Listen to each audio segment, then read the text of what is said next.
I need a child. I will lose everything if I don't. Even when I stated the words out, they sounded crazy. Her eyes were keen as she gazed at me over the edge of her wine glass. Then, tonight, meet my condition first, Ava stated. I gripped my own glass tighter. We were seated at the small table in my apartment in Dallas, which still had the appearance of a model apartment rather than a genuine house. A pizza half in an open box. 2 plates that don't match. A random cookery show that we weren't actually watching on Netflix was paused. Our Friday night was meant to be simple. Not this. A condition? I said again. I'm not attempting to mediate a hostage situation, Ava. I'm warning you that my life is going to blow up. She slowly put down her glass, as if she was worried that I would break if she moved too quickly. Nathan, start at the top, she said. Don't make jokes. No astute remarks. Tell me what the devil is happening, please. I sat back in the chair and ran a hand through my hair. My heart was pounding too quickly. Even after spending the whole day rehearsing this discussion in my mind, it was still sounding incorrect. Do you recall the ranch where my grandfather lived? I inquired. She sighed. West Texas's Miller Ranch. The one you can't stop talking about whenever a truck commercial airs? Yes, I do recall. I forced a flimsy smile. Yes, the one. When he passed away, he left it to me. Everything. The house, the land, the cattle. I understand, she said. Last year, you took a week off to handle everything related to the estate. You returned with a face that looked as though you had battled a dust storm. I gave a nod. I didn't disclose to you that there were conditions attached. She furrowed her brows. What sort of strings? I gazed at my grandfather's ring, which had faded, on my index finger. He had no faith in my father. Or my uncle. He believed that if they managed to seize the property, they would sell it in pieces and take the proceeds. He therefore included a clause in the will. A clause, she said softly again. I took a swallow. My Uncle Mark will inherit the ranch if I'm not married and have a child by the time I age 35. Don't argue. No appeals. No second chances. Ava simply blinked. Then she gave a piercing, incredulous laugh. Tell me you're kidding, please. I answered, I wish I was. Today, I had another meeting with the attorney. He explained everything to me. Even my grandfather's handwritten note is in the file. I mimicked the rough voice that was still in my brain when I said, family land should go to family men, not to boys who have never established roots. The sound of his voice coming from me caused her face to soften for a brief moment. She came home with me for spring break after we had first met years prior, while we were still in college. She remarked, you never told me about the kid part. I said, because it sounded crazy. Additionally, it was years away. I assumed that, like any other person, I would fall in love, get married, and go through the entire process. It seemed like another lifetime at 35. What is your current age? Even though she already knew, she queried in a low voice. 44, I said. As of last month. Her gaze expanded. You have less than a year, then? For 8 months, I said. The words were heavy. 8 months prior to the due date. It will be 8 months before my uncle and his attorneys take over all my grandfather built. Between us, silence descended. The sound of someone shouting down the hall, the distant sound of traffic outside on Greenville Avenue, and the hum of the refrigerator all subsided. I was all too familiar with Ava's nervous habit of tapping her fingers on the table. And where does the I need a baby part come in? She added softly. I gave a harsh exhale. I've been attempting to find a way to tell you this without coming across as the biggest jerk in the world. She said, just say it. Take advantage of the Band-Aid. I declared, I love you. She ceased drumming her fingers. Bigger than the room, my own words lingered in the air. I added, I have been for a long time, because it seemed futile to hold back after that initial sentence. My best friend is you. The only person who is aware of every flaw in me and still turns up is you. Your face was the only one I could visualize when the lawyer brought up the provision today and said, wife and child. Ava, it has always been yours. She didn't avert her gaze despite her wide eyes. She didn't flee. It seemed like a minor miracle. So you're telling me that you're in love with me and that you need a wife and a baby to maintain your family's ranch, she remarked cautiously. Additionally, you're expressing all of this on the same evening. I murmured, I sound like a manipulative idiot when you say it like that. She didn't dispute it. It hurt more than it ought to have. I blurted out, you understand that I'm not asking you to be some sort of solution. Because a deceased man signed an unfair will, I'm not asking you to sign up to be my lifeline. I'm telling you this because I find it intolerable to think of rushing into a hurried relationship or a phony marriage when the person I truly want is right in front of me. She swallowed, moving her throat. Noah. And yeah, I continued in a quiet voice, I want a family. Not only to maintain the ranch. The whole tangled thing is what I desire. Ever since we graduated from college and you began discussing the possibility of foster care or adoption, I've desired that. That's what I want with you. However, I also recognize this sound, and I detest it. She lowered her gaze to her hands. At the modest silver band with a small turquoise stone that I had given her for her 25th birthday. You ought to have informed me earlier. I understand, I replied. I was afraid you might flee, or that every guy who has ever attempted to let you down with their expectations would be visible when you look at me. She made a low, humorless laugh. You mean like my former partner who believed that perhaps children someday meant I'll make the decision for you? Yes, I said. I had also experienced the breakup. As she sobbed on my couch, I hugged her and she vowed never to allow anyone to force her into a life she didn't want. Then why now? She inquired. Why this evening? I said, because the lawyer gave me a date. Additionally, I realized I couldn't continue to act like we were just hanging out when you texted me to say you were coming over with pizza. Not when I want more in every way. She reclined on her chair and gazed at the ceiling for a while. Then she gave me another look. She muttered, I don't want to be your claws. If that didn't exist, I don't want to wake up in 5 years wondering if you would still have picked me. I responded, you wouldn't be. I promise you. She interrupted. That's where my condition comes in. My heart faltered. Your condition? Yes, she replied. She picked up her glass once again, but turned it between her fingers instead of drinking. It must be on terms where I know I'm not simply some desperate choice if we do this, if we even consider it, that I'm more than simply a means for you to keep your West Texas land. All right, I answered softly. What terms? She steadied my sight. Tonight, you tell your uncle you're not for sale before we discuss marriage, babies, or anything else, she urged. You convince him that losing the ranch is preferable to being ruled from the hereafter. In your mind, you leave the land. Totally.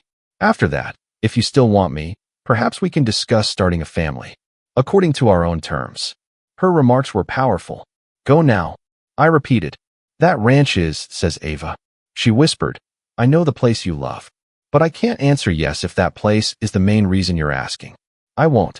Even if you lose all else, I must know that you still pick me. I had a dry mouth. You're requesting that I forfeit my grandfather's legacy. She said, I want you to show that I'm more than just your fallback option. That I'm not an emergency exit that you were forced to use by your will. A heavier silence descended once more. She said, could you really do that? Could you really choose me without question after looking at everything? Every memory, every fence post. I still didn't have a response. And that frightened me more than my uncle, the deadline, or the will. Because if I paused right now, before I even had her, I might lose her. I took a while to respond to her. The space seemed more intimate. The air was heavier. My chest felt tight, like if someone had pulled a belt around it. At last, I responded, you're asking me to just give it up. As if it were nothing. Ava answered, I want you to show that I'm not nothing. Only the truth could have hurt like that. I actually did stare at her.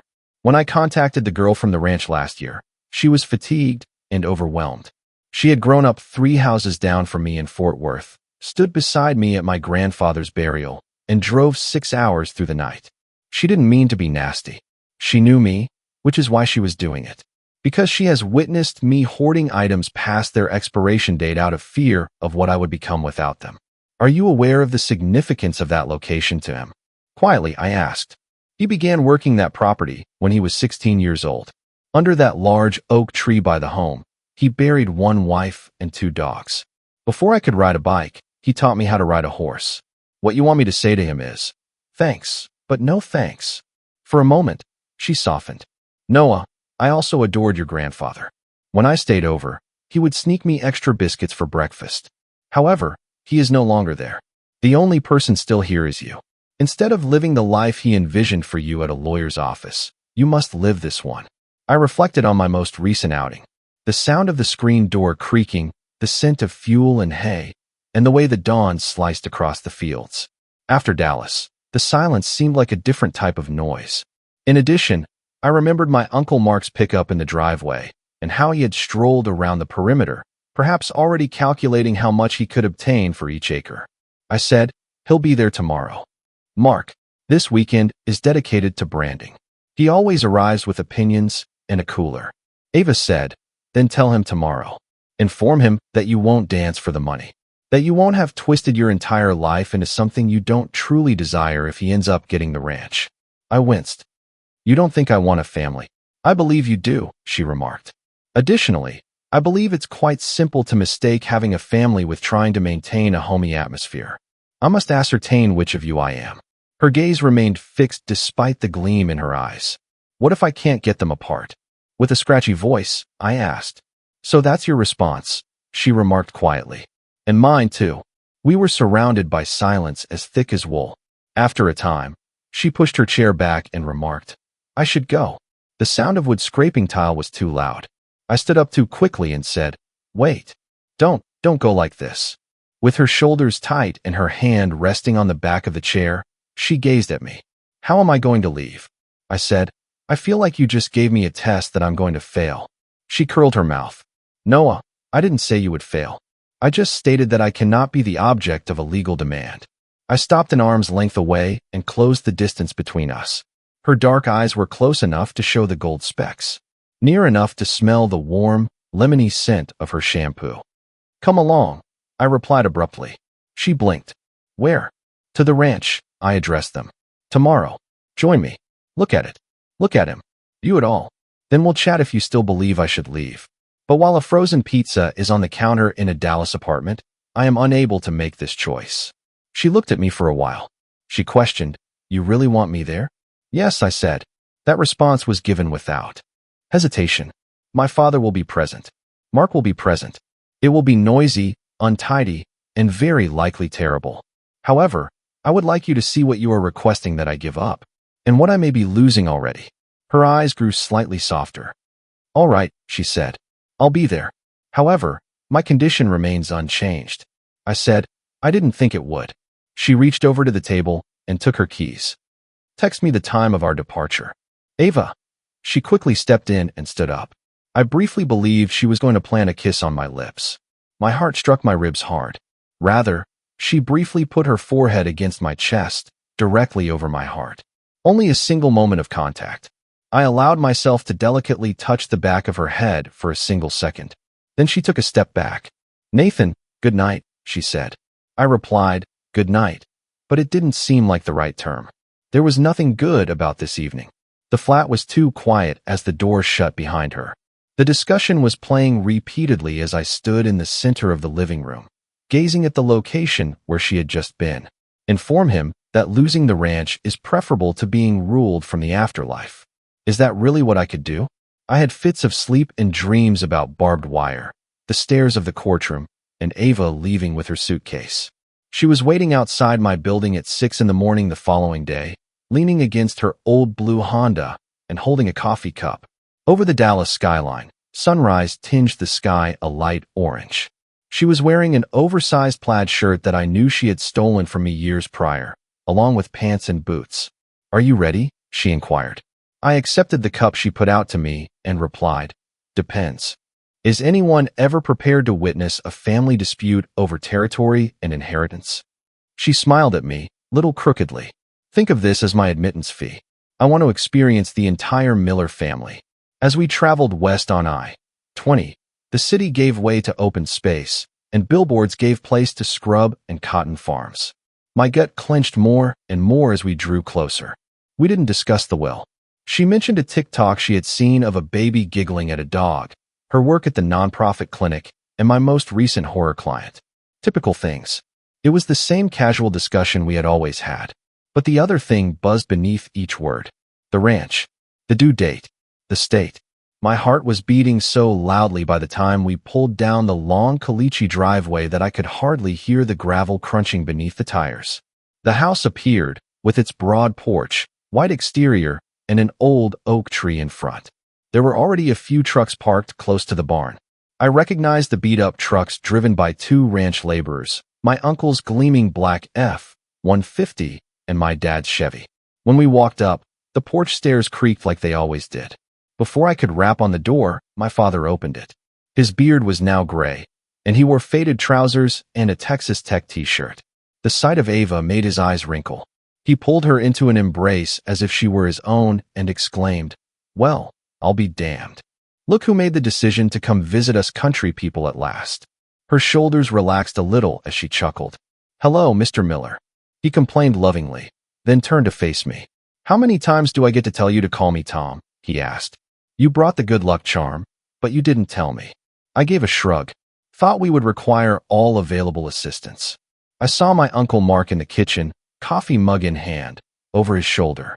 His eyes darted to Ava and back to me as he nodded firmly. "I'm already doing the math. In an hour, branding will begin," Dad stated. Mark has already been skulking around with his clipboard as if he were the owner of the place.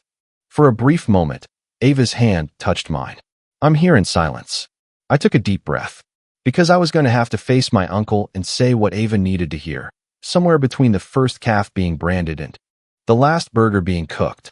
Furthermore, I was not yet aware of the legacy I would soon lose. I smelt like perspiration, smoke, and scorched hair by lunchtime. It was usually hot, noisy, half mayhem, half choreography on branding days. Men yelling, calves crying, and the sound of hot iron hitting hide. I had grown up with this steady rhythm, though, despite all the commotion, an untidy sort of order. Wearing my too large flannel, Ava stood at the fence line with her hands wrapped around a paper cup of sweet tea that my dad had pressed into them, her boots dusty. My chest felt strange as she watched the entire procedure with a sort of focused fascination. When the calves kicked, she didn't recoil. When the brand went down, she didn't turn away. She simply absorbed everything, learning and searching her gaze. "Are you all right?" I called over while using the back of my hand to wipe the perspiration off my brow. She pushed a lock of hair behind her ear and nodded. "It's intense," she remarked. "However, I understand. You adore this." "Yes, that was the issue." Dad gave me a shoulder clap. He questioned, "You got one more in you before we break?" "Yes," I replied, snatching the rope from the floor. Another calf was run through. As one of the ranch workers pounded the iron, I followed my instincts. Loop, pull, hold. Although my muscles ached, my thoughts were elsewhere. Last night at the kitchen table. "I need to know which of you I am," according to Ava's words. Dad exhaled when the final calf ran back to the herd. He cried out, "Break. 15 minutes. Don't consume all of the beer." The party dispersed in the direction of the oak tree's shade, where coolers were waiting. I moved to where Ava was standing on the fence. She gave me a water bottle. She said, as if it were a surprise, "You're actually good at this." I answered, "I should hope so. When I was 12 years old, Granddad made me do this." Her gaze followed the outline of the ancient barn, the meadow, and the far-off water tank. "The scenery is stunning," she uttered softly. I followed her eyes. The grass was a faded late summer green, and the sky was large and clear. Over the yard, the oak branches splayed like arms. Yes, it was, in a word, beautiful. Occasionally, I replied. "It's just a lot of work and broken fences sometimes." She remarked, "You love the work." "I see it." I didn't answer. Given how that made me feel, I wasn't sure what to do. Observed. In a corner. Both. Dad called out to me from behind the tree. Mark was also there, conversing with him while resting against the cooler. His eyes were keen, surveying the pins like a man counting money, but his posture was calm. "Now let's go," I whispered. My elbow was touched by Ava's fingers. She said, "Want me to stay here?" "No," I replied. "Come on. You might as well meet the story's antagonist." She gave me a glance. "Villains always believe they are the main character, don't they?" "Worse," I replied. "He believes that he is the hero." Together, we strolled over. When we got close, Mark forced a smile that stopped short of his eyes and remarked, "Granddad's favorite nurse." "Ava, I had no idea we were fortunate enough to have you out here as well." She said courteously, "Hello, Mr. Miller." He had instructed her to use his first name, but she had always called him that. He reminded me too much of Mark than anything else. I was given a sandwich by Dad. He said, "You holding up okay, son?" "Yes," I said. "As usual." Mark nodded toward the pasture after taking a gulp of beer. He responded, "The place looks good. For the time being." For the time being? I said it again. He gave a shrug. "This kind of land requires investment. Modernization. It cannot be sustained on weekend trips and nostalgia indefinitely." I swallowed a reply. The only thing preventing me from saying something that would blow up the entire afternoon was Ava's being by my side. "So far, we've managed fine," Dad answered in a level voice. "Your father managed this place well," Mark remarked teasingly. "And see where that got him. I'm dying and abandoning ultimatums." I tightened my jaw. "He left behind more than just orders." "Yes," Mark replied. "He left a folder with some lovely remarks about family men. Which of you guys truly meets that requirement, I wonder?" Ava moved next to me, but she remained silent. Dad gave me a glance. "Not here," he said to himself. Mark grinned. "All right. Later, we will discuss. I don't want the help to get upset." He walked out toward the barn, tipped his beer bottle in a false toast to Ava. I let out a slow breath. Ava remarked, "He's worse than I remember." Dad remarked, "He's just like I remember him." He devoured and swallowed his sandwich before turning to face me. "You speak with the attorney?" "Yes," I said. "Yesterday." "And?" he inquired. I added, "And the clause is as bad as we thought. Married and have a child by the age of 35, or it's all marks. No flexibility." Dad rubbed his forehead and moaned. "There were times when your grandfather was a stubborn old fool." I blinked. "You don't usually talk about him like that." Dad said, "I loved him. This does not imply that he was always correct. He believed that diamonds were formed by pressure. It simply cracks sometimes." Ava looked from him to me and back again. "How would you respond?" she said softly. Dad took a long look out over the pasture. He said, "I would ask myself one question. Who would I want sitting next to me after the smoke cleared if the ranch had already been destroyed and it had burnt down tomorrow?" That's your response. All other things are merely dirt. My throat constricted.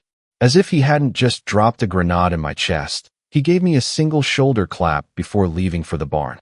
I could feel Ava's gaze on me. I didn't turn around. Not quite yet. The remainder of the afternoon was a haze of labor, sweating, shouting, ropes, and gates. The old rhythms took over. I once caught Ava and my stepmother laughing over a pan of cornbread in the kitchen. Another day, Mom was on the porch with my younger cousins, teaching them how to create wall-mounted shadow puppets. She was able to fit. Too well. The majority of the hands went home as the sun began to set, turning the sky pink and orange. The sound subsided. The ranch let out a breath. I discovered Mark looking through a battered leather folder by the truck. I knew it, even from a distance, the estate papers. The will. When he saw me, he said, "Got a minute?" I said, "Not really. But I doubt that will deter you." He grinned as if we were exchanging intimate jokes. "I've always appreciated your keen tongue. It's a shame that it never had better business sense." I folded my arms. "Express your point of arrival." He took a piece of paper out of the folder and gave it a slight wave. "I could save us both a lot of trouble, you know." "How is that?" I inquired. "To save this place, you don't want to jump into a shotgun marriage," he added. "I don't want to spend 8 months worrying about whether the child will cry at the appropriate time." He gave a shrug. "We could work something out."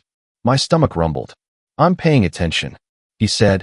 "You now sign your interest over to me. When I sell packages, I offer you a portion of the proceeds in return. Enough for a car that doesn't sound like it's dying, a decent house in Dallas, and possibly a little investment fund. You leave clean. There is no pressure. No due dates. Not using diapers." My chest blazed with anger. "You want to give me hush money and turn this place into vacation lots." "With less tolerance now," he replied. "I want to unlock the value your granddad left rotting in the dirt." "You believe he would prefer it to remain inactive because his grandson was too sentimental to approach." I retorted, "I think he knew exactly what you'd do with it. That is the reason he initially drafted the clause." Mark's smile vanished. "Do you really believe you'll spend the weekends and holidays fixing this place? Kid, you have a full-time job in the city. You're using borrowed time to play rancher." I parted my lips, then shut them again. He wasn't totally incorrect. The worst thing was that he moved closer and whispered, "Tell me this." He turned his head toward the house, where Ava's figure had shifted behind the kitchen window, and said, "If that girl in there walks away, are you still going to marry someone else merely to keep this place? Because Tom Miller's grandson couldn't let go, are you going to force some poor woman into a contract marriage?" I took a swallow. No. So, what are you going to do? He asked. I kept hearing the term that Ava had used. State. I gave Dad's question some thinking. When the smoke cleared, who would you want sitting next to you if the ranch was already gone? The answer came from my heart before my words. I said, I don't have to tell you what my plan is. I'm not signing anything, though. He clenched his jaw. You'd really pass up a certain thing for a possibly with a girl from your youth? I said, she has a name. And to me, she's more than a maybe. He looked at me for a while. He snorted after that. He remarked, I didn't realize you were more like your grandfather. Stubborn as hell. All right, let the timer go off. Just don't come to me in tears when the lawyer gives me the keys and the deadline arrives. Leaning in and speaking softly, he pushed the papers back into the folder. He went on, and for what it's worth, that girl inside, she is intelligent. Enough intelligence to recognize when she is being used. You will lose more than just land if you don't find yourself out quickly. His boots crunched on the gravel as he left. I tried to push the fury away as I stood there with my fists by my sides. Ava was on the front steps as I turned. I didn't hear her emerge. You heard how much of that? I inquired. Enough, she declared. Her face was softly lit by the porch light. She didn't exactly look angry, just looking, as if she wanted to see right through me. Her voice was calm as she asked, You want to know something? Always, I said. She said, I was prepared to despise this place. I thought coming out here would make things easier, but it was terrible. If your dad was checked out, the house felt frigid, and your uncle was the only person who seemed to care. And I inquired. After that, your stepmother gave me a mixing bowl and shared your grandfather's trade secret biscuit recipe with me, she remarked. Your dad genuinely listened when he inquired about how my work was doing. Your young cousins wanted to know if I would be returning for Christmas. She gave a headshake. They speak of this location as though it were the center of the universe, as if it weren't solely yours. My stomach twisted with guilt. I understand. Do you? She questioned. Because you lose more than just things if you leave. They are also involved. My weight made the wood crack as I sank onto the bottom step. You're suggesting that I should keep it, then. Regardless. She sat next to me and said, I'm saying there's no version of this where someone doesn't lose. You lose yourself if you hold on to it to appease a deceased man. They lose their anchor if you leave to prove something to me. By default, your uncle wins if you remain immobilized. After a moment, she turned to face me, her eyes gleaming in the porch light. She added, I'm not requesting that you choose me over the ranch. Please put your desire for the life you truly want ahead of your fear of disappointing those who aren't living it. I had a constricted throat. And what role do you play in that? She looked at me. I'm trying to figure that out. The sounds of the ranch at sunset, including the distant clank of a gate, the lowing of cattle, and the chirp of insects, enveloped us as we sat in stillness. I finally said something. I said, I told Mark I wouldn't sign. He doesn't get here early just because he waves money at me. I informed him. That must mean something, doesn't it? Yes, she remarked. But, Noah, that wasn't my condition. I nodded as her words began to weigh heavily on me. Inform him that losing the ranch is preferable to being ruled from the afterlife. I heard myself say, tomorrow, before we depart. I'll let him know. If I have to, in front of my father. I'll say that he can take it if the cost of retaining this property is causing my entire existence to twist. I'll mean it. She looked for flaws on my face. And then, she inquired quietly. I gazed at the barn's shadow, the home that was the site of countless memories, and the fading meadow. I turned back to her and said, If you still want me, we start talking about us after that. Not in a clause. Not as a must. Just like two fools who might be in love. She gasped. Maybe, she repeated. With a trembling smile pulling at my mouth, I added, I'm being generous. I could have been absent for years. Her eyes were moist, but she chuckled. You are aware that your timing is awful. I remarked, I'm learning. After inhaling deeply, she nodded. All right. Then tomorrow. I concurred, tomorrow. She got up and extended her hand. Please, she said. If we are late for dinner, your stepmother will come after us both. She also produced enough food to feed an army. I grabbed her hand and led her to help me up. I experienced the full shape of the decision for the first time. Land. Legacy. Love. I would have to pronounce the words aloud tomorrow. And when I did, I was certain of one thing. Nothing would ever be the same again, no matter what I choose. I didn't get much sleep. I kept returning to the same idea. Tomorrow, you speak it aloud, despite the creak of the old home, the wind outside, and the distant cow call. You can't take it back after that. I must have fallen asleep at some time, because the next thing I know, a knock on my door was coming and gentle morning light was peeking through the curtains. Ava's voice said softly, "It's me." "Yes," I croaked. "Enter now." Leaning against the frame, she partially opened the door. She wore the same flannel, jeans, boots, and rolled-up sleeves. Her hair was pulled back in a loose braid. She remarked, "You appear to have slept for about 12 minutes. "Grant," I answered. She entered and took a seat on the bed's edge, keeping her distance from it. "This is not necessary for you to do," she added softly. "If you aren't prepared," I answered. "I am," and we were both surprised by how certain that sounded. I spent the entire night thinking about Dad's question. I imagined what might go wrong. The ranch is no longer there. The property sold. Mark prancing around as though he's triumphant. And each time the smoke cleared, I saw the same image. She took a swallow. "What?" "I just said you. In my kitchen. In my life. You're talking about your patience, grabbing my fries, rolling your eyes at me, and planting plants that I'll forget to water." A little smile trembled across her lips. "So you're certain?" "I have faith in you," I said. "I adore the ranch. However, I will no longer let the terror of a deceased guy to dictate the course of my life." She let out a hesitant, sluggish breath. "All right, then let's move on." On the Chevy's tailgate, we discovered my dad and Mark reviewing some paperwork outside the barn. The sky was a pale blue that promised heat later, and the air was cold. "Good morning," said Dad. "There is coffee inside. Your stepmother baked cookies."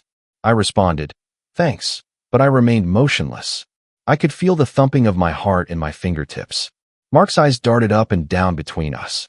He remarked, "You two look serious. Did the urban children lose the ability to sleep without sirens?"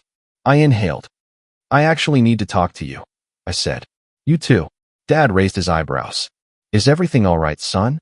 "No," I replied. "However, it will be." I could feel the warmth of Ava's shoulder as she remained at my side. I spoke with the attorney once more. I started. He explained Granddad's provision to me. The union. The child. The due date. Mark grinned. "I'll venture a guess. You are here to advise me to begin choosing paint colors for my new weekend home." "I'm here to tell you that you don't control my life," I said. "Granddad also isn't." No more. A abrupt and piercing silence descended. Dad crossed his arms and gave me that look he used to get when I was a youngster and was going to jump into the pool from the roof. As I continued, I steadied my voice and stated, "I love this place. I adore my job. I adore the past. However, I'm done viewing my entire future, who I marry, when I have children, as a checklist to fulfill a will requirement." Mark's lips twisted. "You're simply going to overlook it? Like that? If twisting my life and someone else's into a shape that fits a piece of paper is the only way to keep it?" I said, "Indeed. Yes, I am. Instead of turning someone I love into a prize I get for doing the right things, I would rather lose the land." Ava's breath caught next me. Dad looked from me to her and back again. His expression flashed something like pride. "You mean it," Mark remarked. "I am," I answered. "I won't sign a contract with you. I'm not going to rush into a marriage just for show. If we get married, it will be because we both desire the same future and I love her as much as she loves me. Child or no child. Ranch or no ranch." Mark gave a headshake. "This family's greatest asset is being thrown away." "No," I replied. "I'm not going to let it control me." We gazed at one another. He didn't make a swift return for once. Dad intervened in a composed tone. "Mark, the clause is what it is. The land will belong to you if Noah doesn't meet it. That's the legal aspect of it. You don't know me as well as you believe, though. If you think I'm going to stand here and watch you transform this home into a chain of holiday rentals without at least attempting to repurchase part of it." Mark gave a snort. "You're not able to afford," Dad interrupted. "Maybe not all at once. However, bit by piece. With the appropriate companions. Individuals that are concerned about this property. Those that see beyond currency signs." When he said it, he gave me a look. "Partners." My throat constricted. Disgusted, Mark shook his head once more. "All of you are idiots," he declared. "All right, let the clock run. I'll be waiting when the deadline arrives." In a shower of gravel, he slammed the tailgate, got into his vehicle, and drove away. Ava turned to face me, her eyes brilliant but wet, before the dust had even fallen. "You succeeded," she muttered. "You did it, in fact." My heart was racing. What I said, I meant. "I'm not going to exchange your future for a plot of property." Dad cleared his throat. He said, "I'm going to go help your stepmom. Give yourself 2 minutes." We were left in the morning light, with the barn and the fields behind us, as he made his way toward the home. Now I looked straight at Ava. I answered, "That's your condition. Met. If I ever get to own this place, it will be because we managed to adapt it to our needs. The opposite is not true, and I'll still have you even if I don't. If you'll let me." Tears were streaming down her cheeks now. With a trembling voice, she murmured, "You truly chose me over all of this." "Over everything." "It's not over," I muttered. "You're not an opponent. In any situation, you are the person I want by my side. We deal with the ranch jointly, whether it burns, sells, or prospers. What's the point otherwise?" Through the tears, she made a broken, lovely sound as she laughed. "You're going to make it really difficult for me to continue acting as though I don't love you." My heart thumped. "What are you?" She used the heel of her hand to wipe her cheeks. "Do you believe that you are the only one who has been battling this? When my car broke down outside of Waco, and you didn't want me to wait for a tow truck by myself, you drove for 3 hours in the rain, and that's when I fell in love with you." I grinned and remarked, "I remember that. You sobbed when the mechanic informed you that your alternator had been shot." She admitted, "I cried because I was scared. After that, you sat with me in that filthy little waiting area and assured me that you would always come get me and that it was acceptable to feel afraid. Who speaks such things and doesn't think a female will be smitten?" "Apparently me," I murmured, feeling a little out of breath. We stood there, eyes watering, hearts thumping, both of us grinning foolishly. "Now what?" she whispered. "We are two fools in love who are on the verge of exploding. We stop acting like we're just best friends who happen to orbit each other," I remarked. We return home. Without a clause hovering over our heads, we determine what we look like. "And the baby?" she said, hardly audible. I grabbed her hand and interlaced our fingers. I remarked, "We don't create a baby to save land. When we're both ready, we consider having a child. When it seems appropriate to us. Perhaps that will be in a year. It might be 5. We might adopt, or we might foster. No matter what we decide, it will be because we want to have children, not because it was written on legal paper in black ink." She exhaled deeply and tremblingly. "All right," she said. "All right. I can live with that. That I may desire." I gave her hand a squeeze. "So, does that formally mean your condition is met?" She nodded after biting her lip. "Indeed. Yes, it is," I said. "Then I have a new one." Her eyes squinted amusingly. "Oh, do you now?" "Yes," I replied, taking a step forward. "There won't be any running when we return to Dallas tonight." "No, perhaps later." We exchanged glances before speaking. Aloud. "No more covering it up with caveats and jokes." She said, "Say what?" But she knew already. I said, "I love you. I desire you. That whether we had a ranch or not, a child or not, I want a future with you." As if it were the only thing that has ever been true, we say it. With tears in her eyes, she grinned. "That doesn't have to wait until tonight." "No?" I inquired. She gave a headshake. "No." The barn, the fields, and the entire damn world faded away as she stepped into me and I embraced her. She muttered, "I love you, Noah Miller," against my chest. Without restrictions. Without any clauses. Only you. My throat ached. I slowly raised her chin to get a better look at her eyes. I said, "Ava Reyes, I love you too. More than fields, fences, and anything in a will." I then gave her a kiss. There was no drama. No thunder. Not a chorus of angels. Just the calm, contented sensation of accomplishing what I'd been wanting to do for years. My fingers in her hair, her hands in my shirt, the smell of home, salt, and sunlight. The barn, the oak tree, and the distant cattle were all still there when we parted ways. Still, everything seemed different. She put her hand across the console and held on to it the entire way back to Dallas that afternoon. The deadline would be in 8 months. A judge might sign documents that changed titles and deeds. I might be able to buy pieces back with my dad. We might not. However, As I sat in the truck with my fingers intertwined with Ava's and her head leaning lightly on the window, I came to the realization that not all was lost. It was my choice. She, we, and the family we created, no matter how or when we did it, would be ours, not someone else's. If this story stayed with your heart, don't forget to like, subscribe, and share it with your friends. Thank you.